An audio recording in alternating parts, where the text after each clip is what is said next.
ನಮಸ್ಕಾರ ನ್ಯೂಸ್ 18ಗೆ ಸ್ವಾಗತ. ನಾನು ಚೈತ್ರ ರಾಜ್. ಬಿಜೆಪಿಯ ರೆಬಲ್ ಸ್ಟಾರ್ಗಳ ಸಂಧಾನ ಸಕ್ಸಸ್ ಆಯ್ತಾ? ದೆಹಲಿಯಲ್ಲಿ ಯತ್ನಾಳ್, ರಮೇಶ್ ಜಾರಕಿಹೊಳಿ ಕಾಣಿಸಿಕೊಂಡಿದ್ದಾರೆ. ವಿಜಯೇಂದ್ರ, ಪ್ರಹ್ಲಾದ್ ಜೋಶಿ ಜೊತೆ ಕಾಣಿಸಿಕೊಂಡಿದ್ದಾರೆ ರೆಬಲ್ ನಾಯಕರು. ಬಸನಗೌಡ ಪಾಟೀಲ್ ಯತ್ನಾಳ್ ಅವರ ಜೊತೆಗೆ ರಮೇಶ್ ಜಾರಕಿಹೊಳಿ ಇಬ್ಬರೂ ಕೂಡ ಬಿಜೆಪಿಯ ಪ್ರಮುಖ ನಾಯಕರಾಗಿರುವಂತಹ ವಿಜಯೇಂದ್ರ ಹಾಗೆ ಪ್ರಹ್ಲಾದ್ ಜೋಶಿ ಅವರ ಜೊತೆ ಕಾಣಿಸಿಕೊಂಡಿದ್ದಾರೆ. ಪ್ರಹ್ಲಾದ್ ಜೋಶಿ ಕಚೇರಿಯಲ್ಲಿ ರೆಬಲ್ ಲೀಡರ್ಸ್ ಕಾಣಿಸಿಕೊಂಡಿದ್ದಾರೆ. ಭಿನ್ನಮತವನ್ನ ಮರೆತು ಒಂದಾಗಿ ಹೋಗುವ ಬಗ್ಗೆ ಹಾಗಿದ್ರೆ ಚರ್ಚೆ ಮಾಡಲಾಯ್ತಾ? ಹೈಕಮಾಂಡ್ ನಾಯಕರನ್ನ ಭೇಟಿ ಮಾಡಿ ಹಾಗಿದ್ರೆ ಏನೆಲ್ಲ ಮಾತುಕತೆಯನ್ನ ನಡೆಸಿದ್ದಾರೆ ಅನ್ನುವಂಥದ್ದು ಸಾಕಷ್ಟು ಕುತೂಹಲವನ್ನ ಕೆರಳಿಸಿದೆ. ಬಟ್ ಇವಾಗ ಇಬ್ಬರ ನಡುವಿನ ಒಂದು ಮುನಿಸನ್ನ ಶಮನ ಮಾಡುವಂತಹ ನಿಟ್ಟಿನಲ್ಲಿ ವಿಜಯೇಂದ್ರ ಹಾಗೆ ಪ್ರಹ್ಲಾದ್ ಜೋಶಿ ಅವರು ಸಕ್ಸಸ್ ಆದ್ರ ಅನ್ನುವಂಥದ್ದು ಸಾಕಷ್ಟು ಪ್ರಶ್ನೆಗಳಿಗೆ ಹಾಗೆ ಕುತೂಹಲಕ್ಕೆ ಎಡೆ ಮಾಡಿಕೊಟ್ಟಿರುವಂಥದ್ದು. ಬಿಜೆಪಿಯ ರೆಬಲ್ ಸ್ಟಾರ್ಗಳ ಸಂಧಾನ ಸಕ್ಸಸ್ ಆಗಿದೆಯಾ? ಹಾಗಿದ್ರೆ ಮುಂದಿನ ಲೋಕಸಭಾ ಚುನಾವಣೆಗೆ ಯಾವುದೇ ಅಡೆತಡೆಗಳು ಇಲ್ಲದಂತೆ ನಡೆಸ್ಕೊಂಡು ಹೋಗಿ ಅನ್ನುವಂಥ ನಿಟ್ಟಿನಲ್ಲಿ ಚರ್ಚೆಗಳು ಆಗಿದೆಯಾ, ಅಥವಾ ಬೇರೆ ಬೇರೆ ವಿಚಾರಗಳನ್ನ ಇಲ್ಲಿ ಚರ್ಚೆ ಮಾಡಲಾಗಿದೆಯಾ ಅನ್ನುವಂಥದ್ದು ಸಾಕಷ್ಟು ಪ್ರಶ್ನೆಗಳಿಗೆ ಕಾರಣವಾಗಿರುವಂಥದ್ದು. ದೆಹಲಿಯಲ್ಲಿ ಯತ್ನಾಳ್, ರಮೇಶ್ ಜಾರಕಿಹೊಳಿ ಕಾಣಿಸ್ಕೊಂಡಿದ್ದಾರೆ. ಜೊತೆಗೆ ವಿಜಯೇಂದ್ರ, ಪ್ರಹ್ಲಾದ್ ಜೋಶಿ ಜೊತೆ ಇಬ್ಬರು ರೆಬಲ್ ನಾಯಕರು ಮಾತುಕತೆಯನ್ನು ನಡೆಸಿದ್ದಾರೆ. ಪ್ರಹ್ಲಾದ್ ಜೋಶಿ ಕಚೇರಿಯಲ್ಲಿ ಲೀಡರ್ಸ್ ಕಾಣಿಸಿಕೊಂಡಿದ್ದಾರೆ. ಸದ್ಯಕ್ಕೆ ಸಾಕಷ್ಟು ಕುತೂಹಲವನ್ನ ಕೆರಳಿಸಿದೆ. ಈ ಬಗ್ಗೆ ಮತ್ತಷ್ಟು ಮಾಹಿತಿಯನ್ನು ಕೊಡ್ತಾರೆ ನಮ್ಮ ಪ್ರತಿನಿಧಿ ಹೆಬ್ಬಾಕ ತಿಮ್ಮೇಗೌಡರು. ಫೋನ್ ಸಂಪರ್ಕದಲ್ಲಿ ಜಾಯ್ನ್ ಆಗಿದ್ದಾರೆ. ಹೆಬ್ಬಾಕ ತಿಮ್ಮೇಗೌಡ್ರೆ, ಬಿಜೆಪಿಯ ರೆಬಲ್ ಸ್ಟಾರ್ಗಳ ಸಂಧಾನ ಹಾಗಿದ್ರೆ ಸಕ್ಸಸ್ ಆಯ್ತಾ? ಏನೆಲ್ಲ ಚರ್ಚೆಗಳು ಆಯ್ತು ವಿಜಯೇಂದ್ರ ಹಾಗೆ ಪ್ರಹ್ಲಾದ್ ಜೋಶಿ ಅವರ ಸಮ್ಮುಖದಲ್ಲಿ?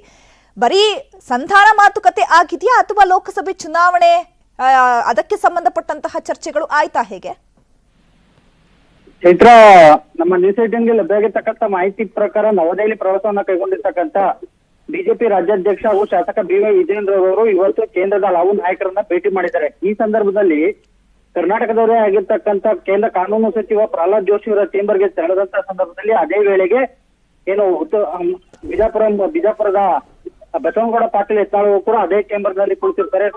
ಮತ್ತೊಂದ್ ಕಡೆಯಾಗಿ ರಮೇಶ್ ಜಾರಕಿಹೊಳಿ ಅವರು ಕೂಡ ಅದೇ ಚೇಂಬರ್ ನಲ್ಲಿ ಕುಳಿತಿರ್ತಾರೆ. ಈ ಸಂದರ್ಭದಲ್ಲಿ ಮುಖಾಮುಖಿ ಆಗ್ತಾರೆ. ಒಬ್ಬರಿಗೊಬ್ಬರು ಮುಖ ಕೊಟ್ಟು ಮಾತನಾಡುವುದಿಲ್ಲ ಅನ್ನುವಂತ ಒಂದು ಮಾಹಿತಿ ಕೂಡ ಲಭ್ಯ ಆಗಿರ್ತಕ್ಕಂಥದ್ದು. ಸೊ ಹೀಗಾಗಿ ಅನಿವಾರ್ಯವಾಗಿ ಅಂದ್ರೆ ಅನಿರೀಕ್ಷಿತವಾಗಿ ಎಂಟ್ರಿ ಆದಂತ ಬಿ.ವೈ. ವಿಜಯೇಂದ್ರ ಅವರನ್ನ ಕಂಡು ಉಭಯ ಕುಶಲೋಪರಿಯನ್ನು ವಿಚಾರಿಸಿದ ಪ್ರಹ್ಲಾದ್ ಜೋಶಿ ಅವರು ಏನೋ ಮೂವರನ್ನು ಕೂಡಿಸಿ ಮಾತಾಡುವಂತ ಒಂದು ಪ್ರಯತ್ನವನ್ನ ಮಾಡಿದ್ರು. ಆದ್ರೆ ಅಲ್ಲಿ ತಕ್ಷಣಕ್ಕೆ ಬಸವನಗೌಡ ಪಾಟೀಲ್ ಯತ್ನಾಳ್ ಅವರು ಎದ್ದು ಹೊರಗಡೆ ಬಂದ್ರು ಅನ್ನುವಂತ ಒಂದು ಮಾಹಿತಿ ಕೂಡ ಲಭ್ಯ ಆಗಿರ್ತಕ್ಕಂಥದ್ದು. ಒಟ್ಟಾರೆ ಆಲಾಫಿ ಸರನ್ ದೆಹಲಿಯ ಈ ಒಂದು ಉಭಯ ನಾಯಕರ ಅಂದ್ರೆ ಈ ಒಂದು ಕರ್ನಾಟಕ ರಾಜ್ಯದ ಅಂದ್ರೆ ಬಿಜೆಪಿ ನಾಯಕರ ಈ ಒಂದು ಮುಖಾಮುಖಿ, ಅದರಲ್ಲೂ ಕೂಡ ರಾಜಕೀಯ ಬದ್ಧವೈರಿಗಳು ಅಂತ ಏನು ಕರ್ಸ್ಕೊಳ್ಳುವಂತ ಅಂದ್ರೆ ಒಂದೇ ಪಕ್ಷದಲ್ಲಿ ಇದ್ರೂ ಕೂಡ ಪರಸ್ಪರ ಏನು ರಾಜಕೀಯ ಮುಸ್ಕಿನ ಗುದ್ದಾಟದಲ್ಲಿ ತೊಡಗಿದ್ದಂತವ್ರು ಏನು ರಮೇಶ್ ಜಾರಕಿಹೊಳಿ ವರ್ಸಸ್ ವಿಜಯೇಂದ್ರ ವರ್ಸಸ್ ಬಸವನಗೌಡ ಪಾಟೀಲ್ ಯತ್ನಾಳ್ ಅವರು. ಅಂದ್ರೆ ಬಿ.ವೈ. ವಿಜಯೇಂದ್ರ ಅವರು ರಾಜ್ಯಾಧ್ಯಕ್ಷರಾದ ಬಳಿಕ ತಮಗೆ ರಾಜ್ಯಾಧ್ಯಕ್ಷ ಸ್ಥಾನ ವಂಚಿತವಾಯಿತು ಅನ್ನುವಂತ ನಿಟ್ಟಿನಲ್ಲಿ ಕುಟುಂಬ ರಾಜಕಾರಣದ ವಿರುದ್ಧ ಸಿಡಿದೆದ್ದಂತ ಬಸವನಗೌಡ ಪಾಟೀಲ್ ಯತ್ನಾಳ್ ಅವರು ಹೈಕಮಾಂಡ್ ನಾಯಕರ ಆದಿಯಾಗಿ ಅಂದ್ರೆ ಬಿ.ಎಸ್. ಯಡಿಯೂರಪ್ಪನವರು ಮತ್ತು ಬಿ.ವೈ. ವಿಜಯೇಂದ್ರ ಅವರ ವಿರುದ್ಧ ಭ್ರಷ್ಟಾಚಾರದ ಆರೋಪ ಸೇರಿದಂತೆ ನಾನಾ ರೀತಿಯಾದಂತಹ ಆರೋಪಗಳನ್ನ ಮಾಡ್ತಾ ಬಂದಿದ್ರು. ಸೊ ಇದು ಎಲ್ಲೋ ಒಂದ್ ಕಡೆಗೆ ಪಕ್ಷಕ್ಕೆ ಸಾಕಷ್ಟು ಮುಜುಗರವನ್ನ ತಂದೊಡ್ಡಿತ್ತು. ಮತ್ತೊಂದ್ ಕಡೆಗೆ ಏನು ಈಗಷ್ಟೇ ಅಂದ್ರೆ ಮೊದಲ ಬಾರಿಗೆ ಬಿಜೆಪಿ ರಾಜ್ಯಾಧ್ಯಕ್ಷರಾದಂತ ಬಿ.ವೈ. ವಿಜಯೇಂದ್ರ ಅವರು ಕೂಡ ಒಂದ್ ರೀತಿ ಇರುಸು ಮುಕ್ತಾಗಿತ್ತು. ಇವರನ್ನ ವಿಶ್ವಾಸಕ್ಕೆ ತೆಗೆದುಕೊಳ್ಬೇಕು ಅನ್ನುವಂತ ನಿಟ್ಟಿನಲ್ಲಿ ಕೇಂದ್ರ ನಾಯಕರು ಸೂಚನೆಯನ್ನು ಕೊಟ್ಟಿರ್ತಕ್ಕಂಥ ಹಿನ್ನೆಲೆಯಲ್ಲಿ ಹಲವು ಬಾರಿ ಅವರ ಭೇಟಿಗೆ ಪ್ರಯತ್ನವನ್ನು ಕೂಡ ಮಾಡಿದ್ರು. ಆದ್ರೆ ಬಸವನಗೌಡ ಪಾಟೀಲ್ ಯತ್ನಾಳ್ ಅವರು ಬಿ.ವೈ. ವಿಜಯೇಂದ್ರ ಅವರ ಭೇಟಿಗೆ ಸಾಕಷ್ಟು ನಿರಾಕರಿಸಿದ್ರು.